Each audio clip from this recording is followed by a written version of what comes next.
साहित्य निधि में आज सुनिए आचार्य चतुरसेन शास्त्री जी की लिखी हुई कहानी पाप। दो स्त्रियां परस्पर बातें कर रही थीं। संध्या हो रही थी, अंधकार कमरे में बढ़ रहा था, पर वे अपनी बातचीत में इतनी लीन थीं कि उन्होंने इसकी तनिक भी परवाह न की। एक की अवस्था 26 वर्ष के लगभग थी और दूसरी की 15 वर्ष की। दोनों संभ्रांत कुल की शिक्षित महिलाएं थीं।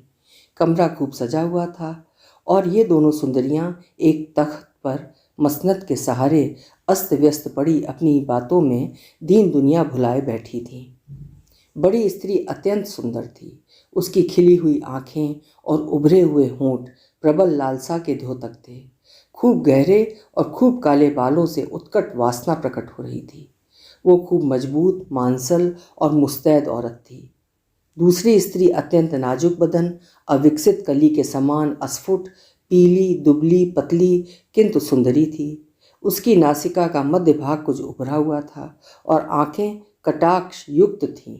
छिपी हुई वासना और चांचल्य उसमें फूटा पड़ता था। अभी कुछ मास में उसका विवाह होने वाला था। पति सहवास की स्मृति की एकमात्र झलक ने उसे असंयत कर दिया था।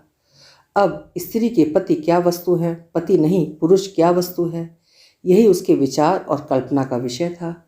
इस समय दोनों स्त्रियां बिल्कुल सटकर बैठी इसी विषय पर चिंतन कर रही थीं।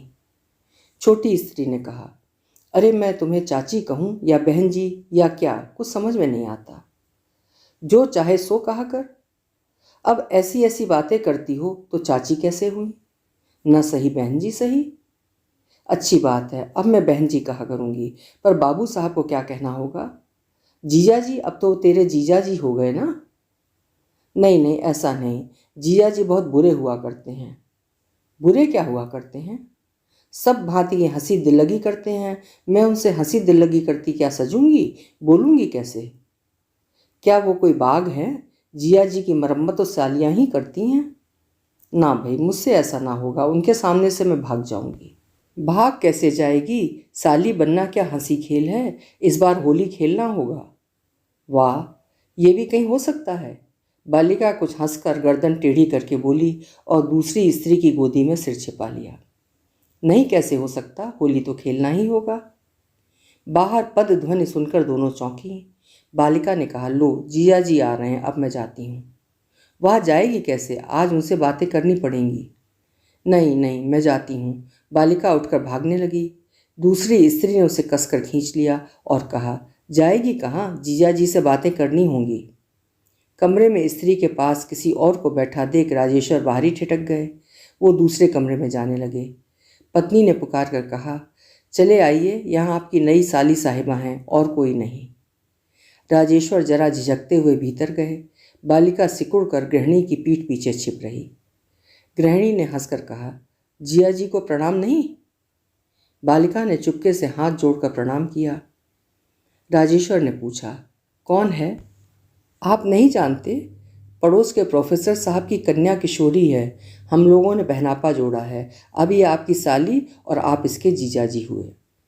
राजेश्वर जरा मुस्कुराए, फिर कहा, इन्हें कुछ खिलाया पिलाया भी है या नहीं? फल मिठाई और लो। इतना कहकर राजेश्वर कमरे से बाहर निकल गए। उन्हें एक जरूरी मुकदमे की मिसल देखनी थी। मुवक्किल बैठक में बैठे थे। उन्होंने बालिका को देखा भी नहीं। उनके मन में कोई भाव भी उदय नहीं हुआ।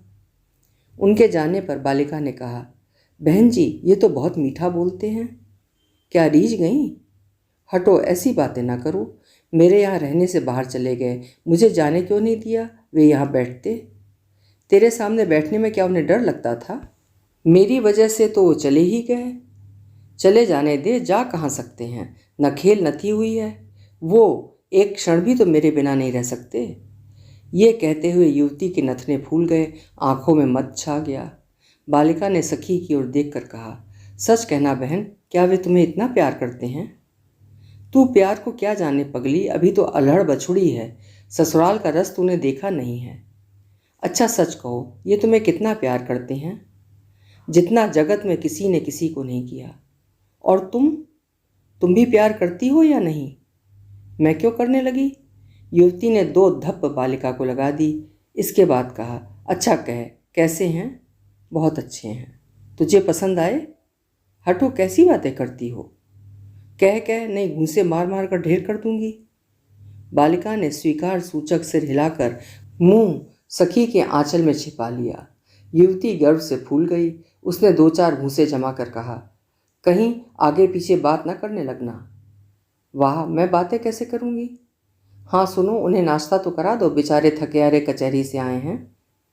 गृहिणी ने 3 तश्तरियों में नाश्ता सजाकर कहा, लो पहले उन्हें तुम ही दे आओ। बालिका ने कान पर हाथ धरकर कहा, राम राम, मर जाऊं तब भी उनके सामने नहीं जाऊंगी। तब साली क्या खाक बनी? ऐसी साली नहीं बननी। बस इतने ही अच्छे लगे वो, पर उनके सामने कैसे जा सकती हूँ? क्या वो तुझे हलवा समझकर गड़प कर जाएंगे? नहीं, मैं नहीं जाऊंगी। तुझे ही आज भेजूंगी। बहन जी, हाथ जोड़ती हूँ। हाथ जोड़ चाहे पाँव। नहीं जीजी नहीं। तब मैं नाराज हो गई। ले बहन जी, माफ़ करो, मुझे ना भेजो। बस मैं नहीं बोलती तुझसे। अजी, वहाँ और भी आदमी हैं। तुम क्या बहू हो, बेटी हो, पर्दा क्या है? तब तुम भी चलो। मैं आदमियों में कहाँ जाऊँ? चिक के पास खड़ी रहना। अच्छा चल। दोनों स्त्रियां चलीं। बालिका के हाथ में नाश्ते की तश्तरी और पानी का गिलास था। द्वार पर जाकर गृहिणी ने उसे ढकेल दिया। बालिका आंखें बंद कर गिलास और तश्तरी टेबल पर रख सिर पर पैर रखकर भागी तो अपने घर पर ही जाकर दम लिया। गृहिणी कमरे में आकर पलंग पर लोट पोट होकर हंसने लगी, जैसे बिजली कौंधा मार गई हो। राजेश्वर भौचक से रह गए। वो एक क्षण भी उस ज्वलंत चांचल्य को आंख भरकर न देख सके, मानो उनके शरीर का सारा रक्त दिमाग में इकट्ठा हो गया हो और नसों में पारा भर गया हो। परंतु वो शीघ्र ही संयत हो गए। वो चुपचाप अपने कागजात देखते रहे, पर उनका कलेजा धड़क रहा था। वो रह रहकर सोच रहे थे, अजब लड़की रही है। कैसे वो एकाएक आई और भाग गई? क्या ये सब कुमुद की कारस्तानी नहीं थी? पर कैसी भद्दी, कैसी वाहियात बात है। ये लोग भी क्या कहेंगे? ये सोचते सोचते उन्होंने आंख उठाकर दबी नज़र से अपने मुवक्किलों को देखा और फिर उनकी दृष्टि नाश्ते की तश्तरी पर जाकर अटक गई। एक मुवक्किल ने कहा, वकील साहब, आप पहले नाश्ता कर लीजिए, ये काम तो होता ही रहेगा। वकील साहब अब भी आपे से बाहर थे। उनके मन में एक द्वंद्व मच रहा था। वो अकारण ही हंस पड़े, पीछे अपनी हंसी से स्वयं चौंक भी पड़े। उन्होंने नाश्ते की तश्तरी की ओर हाथ बढ़ाते हुए कहा, आप लोगों के लिए कुछ मंगवाया जाए? जी नहीं, आपकी कृपा है। वकील साहब नाश्ता कर फिर कागज़ देखने भालने लगे, पर उनका मन काम में लगा नहीं। वो मुवक्किलों को विदा कर भीतर आए। देखा, कुमुद की आंखें चुपचाप हंस रहीं और होंठ रह रहकर फड़क रहे हैं। उन्हें देखते ही कुमुद खिलखिलाकर हंस पड़ी। राजेश्वर ने कहा, ये क्या बेवकूफ़ी की? कहिए, नाश्ते में स्वाद आया? उसे वहाँ क्यों भेजा? क्या वो अच्छी नहीं लगी? पर वहाँ भेजना सरासर बेवकूफ़ी थी, पर थी मज़ेदार। कुमुद फिर हंस दी। वकील साहब कुर्सी पर बैठकर बोले, ये ठीक नहीं किया, वहाँ बहुत लोग थे। वे क्या उसके ससुर थे? हंसी की भी एक हद होती है, मर्यादा से बाहर जाना ठीक नहीं है। मर्यादा के बाहर क्या हुआ? गैर लड़की को अकेला मर्दों में भेजना ठीक नहीं। पर वो तो आपकी साली साहिबा है, गैर नहीं। मुझे सालियों की ज़रूरत नहीं। आपकी ज़रूरत को कौन पूछता है? आइंदा फिर कभी ऐसा नहीं करना। देखा जाएगा। अभी तुम्हारा अलहड़पन नहीं गया। जी नहीं, मुझे वकीलों की तरह लंबा मुंह बनाकर कानूनी बहस नहीं करनी पड़ती। मैं तुमसे बहस नहीं करता। उस आफत को अब कभी घर ना बुलाना, ना उसकी चर्चा करना। वो मारा। आफत आफत, मन की बात तो मुंह से निकल गई, मालूम होता है मन को भा गई। वो हंसते हंसते लौट गई। राजेश्वर झुंझलाकर घर से बाहर निकल गए। वो सीधे क्लब गए, वहाँ जीना लगा तो घूमने दूर तक निकल गए। वहाँ भी मन न लगा तो एक दोस्त के घर जाकर शतरंज खेलने लगे, पर कहीं भी उनका मन नहीं लगा। वो अनमयस्क से घर लौटे, चुपके से खाना खाया और अखबार ले बैठे। उनके मन में वही आफत रम रही थी, वो बिजली की तरह प्रकाश पुंज को लपेटे कमरे में घुसना और तूफान की तरह निकल भागना, आंधी की भांति सब कुछ बिखेर जाना। यही सब बातें उनके दिमाग में हलचल मचा रही थीं। वो इस बात पर हैरान थे कि कुमुद ने भोजन के समय न उसकी चर्चा की, न हंसी। उन्हें बहुत आशा थी कि उसकी बात सुनेंगे। वो अखबार लिए आराम कुर्सी पर देर तक पड़े पड़े ऊँघने लगे। झपकी लगते ही देखा वही आफत उसी भांति झपट कर उनके सामने आ खड़ी हुई। वो हड़बड़ाकर उठ बैठे, मानो उसे पकड़ लेंगे, पर खड़े होकर आंख खोलकर देखा, कुमुद दूध का गिलास लिए खड़ी थी। वो खूब गंभीर बनी खड़ी थी। उसे सामने देख राजेश्वर अपनी बेवकूफ़ी पर झेंप गए।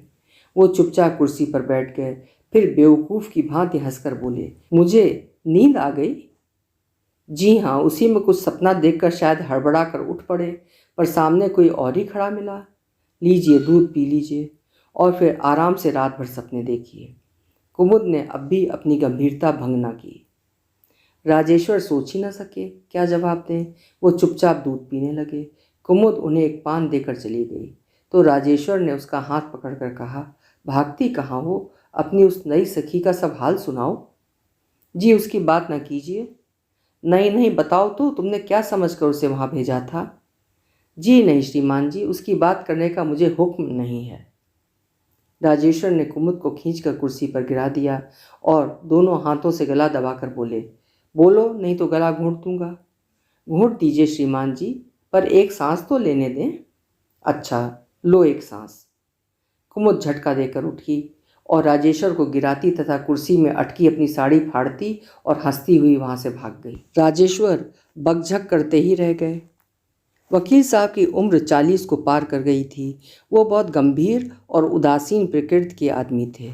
अपने मुवक्किलों में रूखे और खरे तथा अदालत में तीखे आदमी प्रसिद्ध थे। बहुत कम उन्हें हंसी दिल्लगी करते देखा गया था। उनके यार दोस्त भी कम थे। रसिकता नाम की कोई वस्तु उनमें थी ही नहीं, परंतु किशोरी जैसे उनकी आंखों में तप्त सलाई की भांति घुस गई हो। उनका मन कचहरी में न लगता था, न मुवक्किलों में। वो कुमुद से उसकी चर्चा करते बहक आते थे, पर घर में आते ही चारों ओर आंखें फाड़ फाड़ कर देखते कि क्या किशोरी कहीं दीवार के कोने में छिपी तो नहीं है। वो बड़ी सावधानी से घर में घुसते। वहाँ कुमुद किशोरी की कुछ चर्चा करती है या नहीं, इस बात की वो बराबर टोह रखते। कुमुद उनकी सदैव ही प्रतीक्षा करती मिलती। वो मानो मन ही मन पति की इस भावना को समझ गई थी, इसीलिए उन्हें देखते ही उसकी सदा की हंसती हुई आंखें और भी उत्फुल्ल हो जाती थीं। दोपहर का समय था, कचहरी की छुट्टी थी। वकील साहब भोजन कर चुपचाप पलंग पर पड़े पान कचर रहे थे। कुमुद नीचे कालीन पर बैठी छालियाँ काट रही थी। पति पत्नी दोनों के मन में एक ही बात थी, परंतु दोनों ही वो बात कह नहीं सकते थे। कुमुद ये कठिनाई देखकर मुस्कुरा रही थी। वकील साहब झेप कर छिपी नज़रों से कुमुद को देख रहे थे। उन्होंने साहस करके कहा, हंस क्यों रही हो? रोऊं क्या? कुछ सोच रही हो? भला क्या बात तुम्हारे मन में है? तुम ही बताओ, तुम तो अंतर्यामी हो। हूँ तो, पर बताऊंगा नहीं। जाने दो। कुमुद फिर छालियाँ काटने में जुट गई।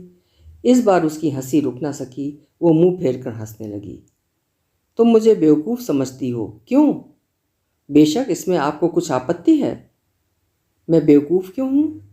यूँ कि बिना बात राड़ बढ़ाते हो सो नहीं जाते।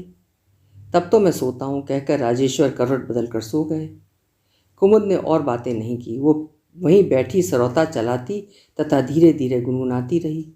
कुमुद से कुछ सुनने की आशा करते करते राजेश्वर सो गए। आंखें खुलने पर उन्होंने सुना कुछ लोग उनके पलंग के पास बैठकर धीरे धीरे बातें कर रहे हैं। क्षण भर बाद उन्होंने देखा कुमुद और किशोरी हैं। राजेश्वर को जागता देखकर वो सिकुड़ कर उठकर भागने की तैयारी करने लगी। कुमुद ने एक बार पति की ओर वक्र दृष्टि से देखा, जरा मुस्कुराई और किशोरी का हाथ पकड़कर गिरा दिया।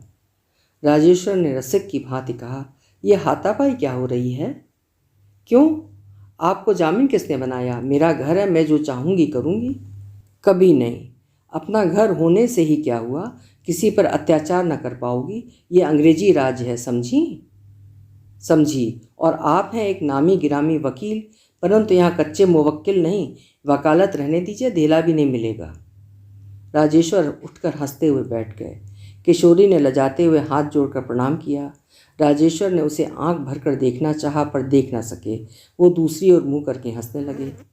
कुमुद ने कहा, अब आप खिसकिए, वहाँ मुवक्किल लोग बैठे हैं, मुंशी कई बार आ चुका है। किशोरी ने धीरे से कहा, जीजी उन्हें घर से क्यों भगाती हो? कुमुद ने कहा, ये वकीलों की वकालत होने लगी। राजेश्वर ने अब एक बार किशोरी को भली भांति देखा। वो लजाकर सिकुड़ गई। राजेश्वर ने बातचीत का बहुत कुछ आयोजन किया, पर उन्हें कहने योग्य कोई बात ही नहीं सूझ पड़ी। वो उठकर चलने लगे। कुमुद ने इसी बीच उठते उठते कहा, आपके लिए नाश्ता लाती हूँ। कुमुद उठ गई। किशोरी ने उठकर कुमुद के साथ जाना चाहा, पर वो उठ भी न सकी और बैठना भी उसके लिए भार हो गया। फिर भी वो चुपचाप धरती पर बैठी रही। बहुत चेष्टा करने पर भी राजेश्वर उससे एक शब्द भी न कह सके, उसकी ओर देख न सके। कुमुद 2 तश्तरियों में नाश्ता सजा लाई। एक तश्तरी पति के आगे रखकर दूसरी किशोरी के आगे रख दी और मुस्कुराकर उसे खाने का अनुरोध किया। किशोरी वहाँ से भागने की कोशिश में थी, पर यही सबसे कठिन था। वो कुमुद से और भी अधिक सटकर बैठ गई। कुमुद ने बलपूर्वक उसके मुंह में इमरती ठूंस दी। उसने आंचल से मुंह छिपा लिया। ये सभी दृश्य राजेश्वर के लिए असाधारण प्रभावशाली थे। किशोरी घबराकर वहाँ से उठकर जाने लगी। कुमुद ने बहुत रोका, पर वो चली गई। राजेश्वर मन के उद्वेग को रोक न सके। उसे नाराज क्यों कर दिया? आपको क्या ज़्यादा बुरा लगा? उसे मनाना चाहिए, तब मना लाइए। मैं उससे क्या बोलूँगा, तुम उसे बुला लो। कुमुद ने बाहर आकर देखा, वो खड़ी हुई मिसरानी से बातें कर रही है। कुमुद ने भीतर पति की ओर ताक कर कहा, अब आप बाहर तशरीफ़ ले जाइए, तब वो आएगी। राजेश्वर चले गए। कुमुद ने किशोरी से कहा, आ किशोरी, वो चले गए, अब क्यों भागती है? किशोरी ने गर्दन टेढ़ी करके जरा हंसकर कहा, उन्हें क्यों भगा दिया? तब बुलाऊं फिर? किशोरी हंसते हंसते कुमुद से लिपट गई। उसने कहा, जीजी ये तो बहुत अच्छे हैं। पति की इतनी मधुर आलोचना सुनकर कुमुद आनंद विभोर हो गई। उसने किशोरी के तड़ातड़ चुंबन पर चुंबन ले डाले। उस दिन कोई पर्व था। कुमुद बहुत जल्दी उठकर यमुना स्नान को चली गई। महाराजन उसके साथ गई थी। घर में नौकर छोकरा झाड़ू लगा रहा था। राजेश्वर मीठी नींद में पड़े थे। कुमुद ने उन्हें जगाया भी न था, बताया भी न था। वो बहुधा ऐसा ही करती थी। आँख खुलने पर राजेश्वर ने देखा बिस्तर पर कुमुद नहीं है। उन्होंने छोकरे को पुकार कर पूछा तो मालूम हुआ वो महाराजन के साथ लेकर यमुना स्नान को गई हैं। गाड़ी ले गई है या नहीं? इसका अनुकूल उत्तर पाकर वो फिर आंख मूंद कर पड़े रहे। छोकरा बाहर दफ्तर में झाड़ू लगा रहा था। राजेश्वर चुपचाप पड़े थे। प्रातःकाल का मधुमेह समीर बह रहा था। उन्हें ऐसा प्रतीत हुआ कि घर में कोई घुसा है। उसके घुसने के साथ घर में सौरभ का प्रसार हुआ है। उन्होंने समझा कुमुद स्नान करके साथ में बहुत से फूल और चंदन लेकर वापस आई है। उसके सामने अभी तक पड़े सोते रहने का स्वांग करके अहदीपन का खिताब तथा एक आध जलीकटी सुननी चाहिए। कुछ देर चुप पड़े रहने पर भी उन्हें कुछ खटका नहीं प्रतीत हुआ। उन्होंने मुंह उठाकर देखा। द्वार के पास किवाड़ से सटी हुई किशोरी खड़ी है। उसे भ्रम था कि कुमुद सो रही है। वो चुपचाप उसे जगाने की ताक में थी, पर निर्णय नहीं होता था।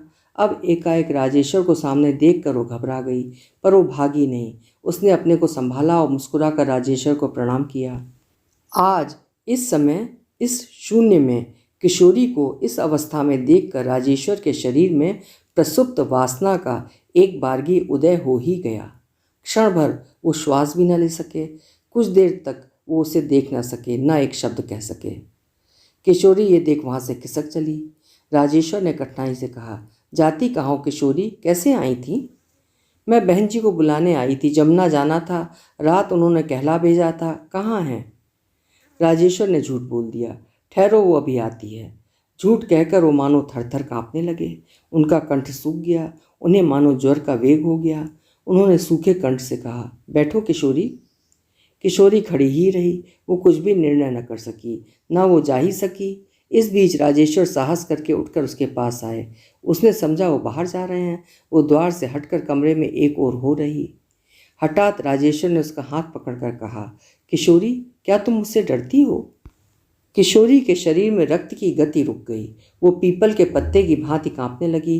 वो सिकुड़कर वहाँ से चलने लगी। राजेश्वर ने उसका हाथ पकड़कर कहा, किशोरी, मैं तुम्हें प्यार करता हूँ, किसी से कहना नहीं, कुमुद से भी नहीं। किशोरी ने थोड़ा बल किया, पर जब वो हाथ न छुड़ा सकी तो उसने आर्तनाद करके कहा, छोड़िए, मैं जाती हूँ। किशोरी, जाओ नहीं, मैं तुम्हें देखने को सदैव पागल रहता हूँ। किशोरी की आंखों में आंसू भर आए। उसने रोते रोते कहा, छोड़िए, छोड़िए, नहीं नहीं, छोड़िए। राजेश्वर धीरे धीरे पार्श्विक वासना से ओतप्रोत हो रहे थे। उन्होंने और भी कसकर उसका हाथ पकड़ लिया और सूखे गले तथा भर्राई आवाज़ में कहा, किशोरी, मेरा प्राण निकल जाएगा, मैं तुम्हें प्राण से अधिक चाहता हूँ। उन्होंने उसे खींचकर अपने निकट कर लिया। किशोरी भयभीत होकर एक बारगी ही चिल्ला उठी। यह देखकर राजेश्वर ने अपने बलिष्ठ हाथों से उसका मुंह बड़े जोर से दबाकर उसे धरती पर पटक दिया। अकस्मात ऐसा पार्श्विक आक्रमण किशोरी न सह सकी। वो सकते की हालत में करुण दृष्टि से राजेश्वर को देखने लगी। उसके मुंह से शब्द भी न निकले। धीरे धीरे वो बेहोश होने लगी। राजेश्वर ने उसे अपने हाथों ऊपर उठा लिया। उसका खुला मुंह, अधखुली आंखें और शिथिल शरीर एवं विमुक्त अलकावलियां, प्रभात की उन्मुक्त वायु का झोंका, सभी ने राजेश्वर की पशु वासना को अंधा बना दिया। वो घोर अपवित्र भावना से उस महापवित्र कुमारी का मुख चुम्बन करने को नीचे झुके। एक तीव्र झंकार से चौकन्ने होकर उन्होंने पीछे देखा। कुमुद द्वार पर भौचक खड़ी है। उसके हाथ से फूल, चंदन और जल की झारी से भरा थाल छूटकर फर्श पर झन्न से गिर गया है। क्षण भर में ही वो सब कुछ समझ गई।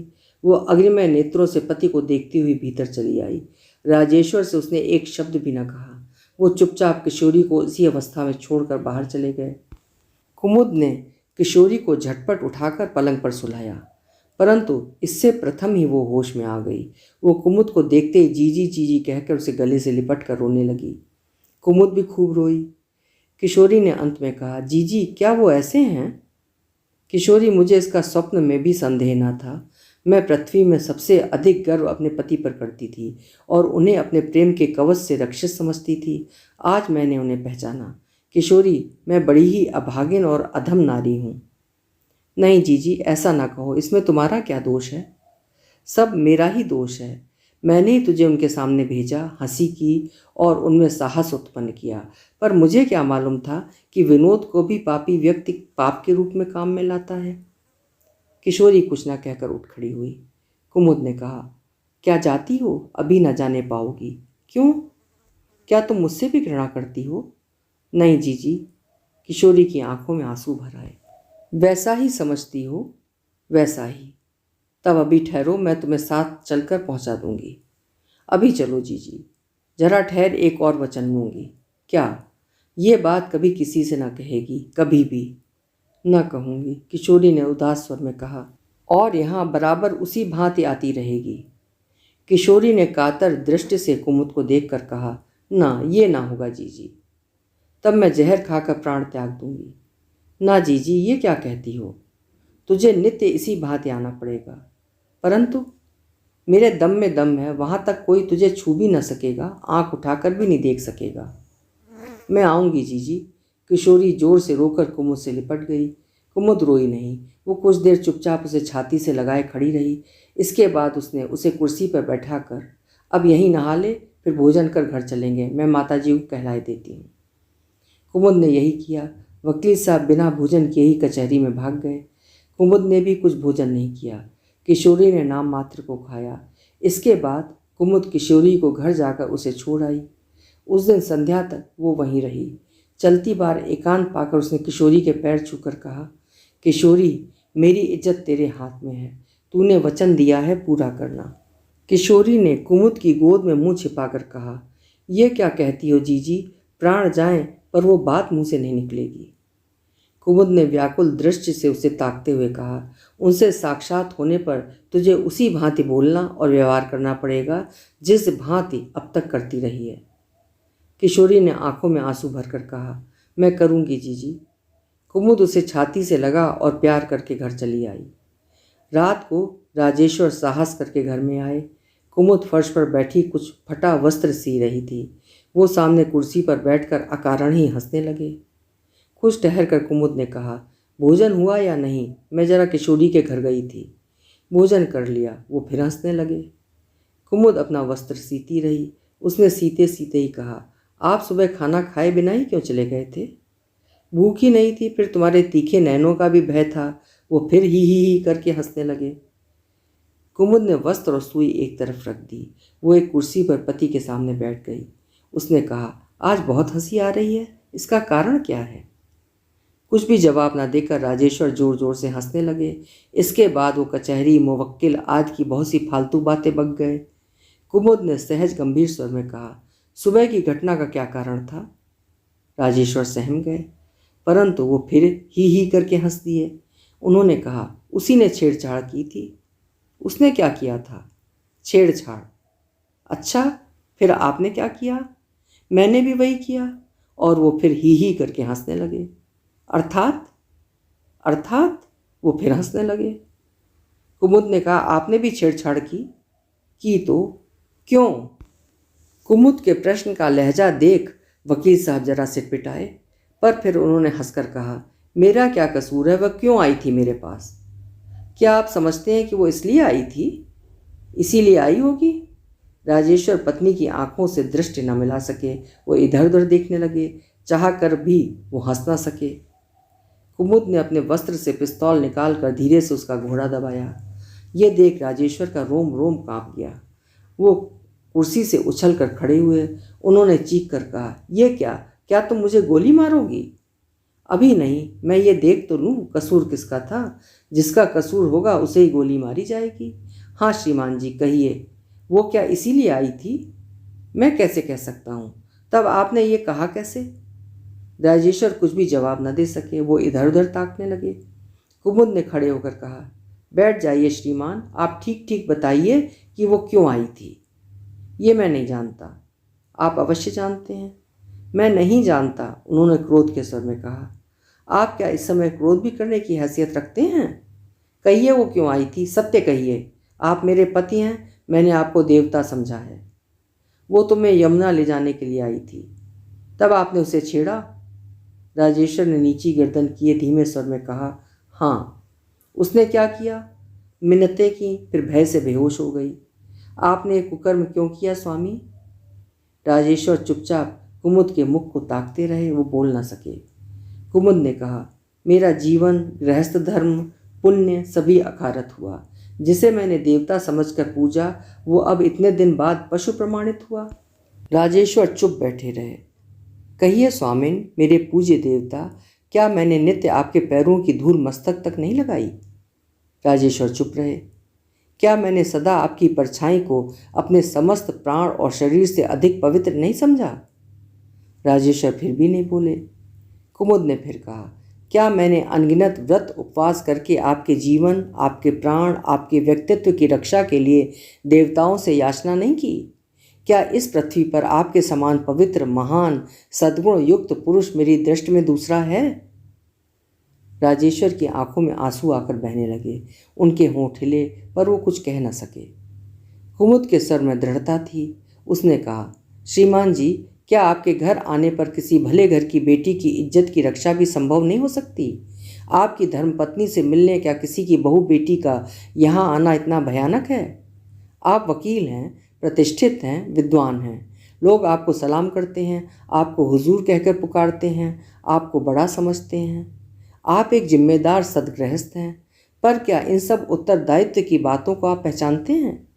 क्या कुमारी कन्याओं की माताएं आपकी पत्नी की पवित्रता पर विश्वास करके अपनी पुत्रियों को भेज देती हैं, तो ये उनकी भारी भूल नहीं?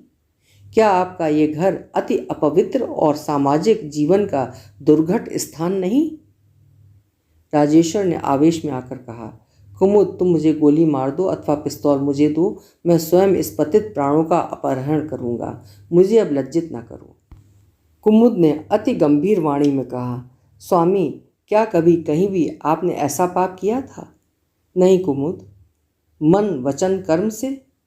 कभी नहीं कुमुद। क्या तुम विश्वास न करोगी, मैं विश्वास के योग्य नहीं रहा। वो कुर्सी को छोड़कर धरती पर बैठ गया और दोनों हाथों से मुंह ढककर रोने लगे। कुमुद ने पिस्तौल स्वामी के आगे रखकर कहा, इसमें अपराध मेरा है। आप मुझे गोली मार दीजिए, मैं स्वयं आत्मघात न कर सकूंगी। तुम्हारा क्या अपराध है कुमुद? मैंने इस पाप का बीज बोया, मर्यादा के विपरीत उस कन्या को हास्य में तुमसे परिचित कराया, तुम्हारा और उसका भी साहस बढ़ाया। परंतु मुझे स्वप्न में भी कल्पना न थी कि पुरुष इतने पतित होते हैं। स्वामी, स्त्री एक ऐसी कोमल लता है जो पुरुष रूपी दृढ़ वृक्ष के सहारे लिपटी रहती है।